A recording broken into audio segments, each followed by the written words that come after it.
안녕하세요. 일본 행정서사 낙군입니다. 오늘은 늘어나는 한일 간 국제결혼에 발맞춰서 문의도 늘어나고 있는 비자인 일본인의 배우자 등 흔히 말하는 결혼비자에 대한 이야기를 준비했습니다. 일본인과 결혼을 앞두고 계시거나 혹은 이미 혼인신고를 마치신 분들이라면 결혼했으니까 당연히 비자는 나오겠지 이렇게 생각하기가 쉬운데, 하지만 최근 배우자 비자의 심사 경향을 보면 서류 준비를 소홀히 했다가 비자 발급이 늦어지거나 아니면 아예 불허가를 받는 케이스가 의외로 많이 있습니다. 그래서 오늘은 일본의 배우자 비자가 정확히 어떤 비자이고 어떤 장점이 있는지, 그리고 취득 조건과 신청 절차는 어떤지에 대해서 간단하게 설명해 보려고 합니다. 먼저 이 비자의 정식 명칭은 일본인의 배우자 등입니다. 여기서 등이 붙는 이유가 그 배우자뿐만이 아니라 일본인의 친자식 그리고 특별 양자 등도 비자 발급 대상에 포함이 되기 때문인데, 오늘은 가장 일반적인 배우자에만 집중해서 말씀드리겠습니다. 배우자 비자는 일본에 거주하는 외국인이 취득할 수 있는 비자 중에서 영주권 다음으로 강력한 비자입니다. 가장 큰 특징으로는 활동 분야에 제한이 없다는 걸 꼽을 수가 있는데, 유학 비자나 혹은 일반적인 취업 비자의 경우 허가받은 분야에서만 일을 할 수 있고, 단순 노동은 엄격하게 금지되는 것에 비해서 배우자 비자는 아르바이트는 물론이고 아예 회사를 설립해서 사장이 되는 것까지 일본인과 동등하고 자유롭게 경제활동을 할 수 있습니다. 그리고 일본인과 결혼을 하면 영주권의 취득 시기도 크게 앞당길 수가 있는데, 우리가 일반적으로 영주권을 따르면 일본에서 10년 이상을 살아야 되는데, 일본인과 결혼을 해서 일본에 거주하면 결혼생활 3년 이상 그리고 일본 거주 1년 이상이라는 조건만 충족하면 영주권의 신청 자격 조건이 주어집니다. 한 가지 주의할 점은 이때 가지고 있는 비자의 기간은 3년 이상이어야 한다는 점입니다. 1년짜리 비자로는 요건을 채워서도 영주권 신청을 할 수 없으니까 비자 갱신 관리를 잘 하셔야 됩니다. 어쨌든 비자의 갱신이 필요하다는 점을 제외하면 영주권과 거의 비슷한 혜택이 있는 비자지만, 이 혜택이 많다는 것은 반대로 말하면 심사가 그만큼 까다롭다는 것입니다. 일단 결혼이라면 어찌 보면 가장 큰 벽을 넘어야 하니까 그런 의미에서는 혼자서 어떻게든 할 수 있는 영주권보다 받기 어렵다고도 볼 수 있습니다. 어쨌든 결혼을 전제 조건으로 하는 비자인 만큼 입국관리국은 이 결혼이 비자를 받기 위한 위장 결혼이 아닌지, 혼인 생활을 유지할 수 있는 부부인지를 우선적으로 확인합니다. 그렇기 때문에 다음과 같은 조건들을 확실하게 증명해야 합니다. 첫 번째는 혼인의 진정성의 증명입니다. 이게 가장 기본인데, 이 진정성을 증명하기 위해서는 단순히 우리가 법적으로 혼인신고가 되어 있다 이것만은 부족하고, 두 사람이 어떻게 만나서 어떻게 연애를 했고 어떻게 결혼까지 하게 되었는지에 대한 스토리가 명확해야 합니다. 특히 교제 기간이 너무 짧거나 아니면 만남 횟수가 너무 적거나 혹은 나이 차이가 너무 크게 날 경우에는 의심을 받을 수 있어요.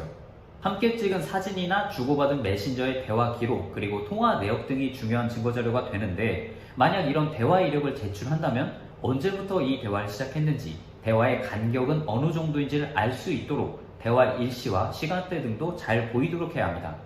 두 번째는 경제적 부양 능력의 증명입니다. 혼인은 사랑만으로 성립하지만 비자 심사는 현실을 봅니다. 원칙적으로는 일본인 배우자의 수입을 보지만, 배우자가 무직이거나 아니면 전업주부라면 신청인 쪽의 수입이나 자산도 확인합니다. 여기서 중요한 포인트는 우리 부부는 일본 정부의 손을 빌리지 않고도 충분히 먹고 살 수 있다는 걸 증명하는 겁니다.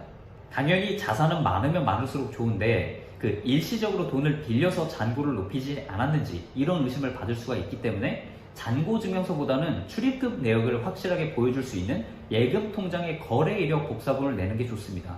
그리고 경제적 부양 능력은 배우자 비자뿐만이 아니라 일본에 거주하기 위한 모든 비자의 심사에서 점점 중요해지고 있습니다. 그래서 당연히 연금과 세금의 미납과 체납 여부도 엄격하게 심사합니다. 마지막 세 번째는 동거 의무입니다. 정당한 이유도 없이 주소지가 다르다면 위장 결혼이라고 의심받을 가능성이 매우 높습니다. 단신 부임이나 병간호 등의 피치 못할 사정이 있다면 인정받을 가능성은 있는데, 이걸 서류로 아주 구체적으로 소명해야 합니다.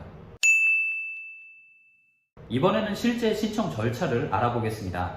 먼저 혼인신고가 끝났다는 전제 하에 신청인의 상태를 크게 두 가지 케이스로 나눌 수가 있는데, 첫 번째는 한국에 있는 배우자를 일본으로 부르는 경우, 이럴 때는 흔히 COE라고 부르는 재류 자격 인정 증명서 교부 신청을 해야 합니다. 일본인 배우자가 입국관리소에 서류를 제출해야 되니까 다소 까다로운 편입니다. 두 번째 케이스는 한국인 배우자가 이미 일본의 다른 비자로 살고 있었을 경우입니다. 이럴 때는 그냥 재류 자격 변경 신청을 하면 됩니다. 굳이 한국에 갈 필요 없이 지금 가지고 있는 비자를 배우자 비자로 변경하면 되는데, 여기서 주의할 점은 여기에서 말하는 다른 비자에는 관광 등 단기체제 비자는 포함되지 않습니다. 신청까지의 절차도 간단하게 설명하자면 일본인 배우자는 호적 등본과 주민표, 그리고 과세 및 납세 증명서, 신원보증서를 준비해야 하고 신청인은 여권사진과 혼인증명서 등을 준비합니다. 다음으로 결혼생활 유지가 가능하다는 걸 증명하기 위한 서류들을 꼼꼼하게 준비하고 그리고 질문서라는 양식을 작성하는데 어떻게 보면 이 부분이 핵심입니다. 두 사람이 처음 만난 시기와 장소, 소개자가 있다면 소개자의 인적사항, 결혼식 유무, 서로의 언어 소통 능력 등을 아주 상세하게 적게 됩니다. 굉장히 귀찮지만 신중하게 작성을 해야 되고요. 반드시 두 사람이 함께 모여서 작성하는 걸 추천드리고 사소한 날짜의 불일치도 없도록 하는 게 좋습니다. 모든 서류가 준비되었다면 관할 입국관리국에 제출하고 심사의 결과 통지를 기다리면 되는데 보통은 한 달에서 세 달 정도가 걸립니다.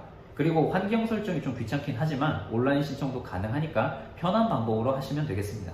경우에 따라서 추가로 서류를 내라는 요구를 받을 수도 있는데 이것도 역시 귀찮긴 하지만 비자를 신청할 때 추가로 뭔가를 내라는 건 이 비자가 불허가가 된 건 아니라는 의미니까 그냥 정확하게 대응하시면 문제 없습니다. 마지막으로 최근의 심사 트렌드와 주의사항을 짚어보겠습니다. 요즘에는 매칭 앱이나 아니면 SNS를 통해서 만나서 결혼하는 케이스가 늘었습니다. 이 만남의 과정이 중요한 건 아닌데 이렇게 만난 경우에는 관계의 진실성을 좀 더 꼼꼼하게 검증하려고 합니다.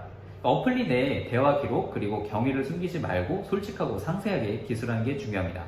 그리고 만약에 그 과거에 이혼 이력이 있거나 아니면 오버스테이 등의 법률 위반 사실이 있다면 심사가 매우 까다로워지니까 더욱 신중하게 접근하는 게 좋습니다.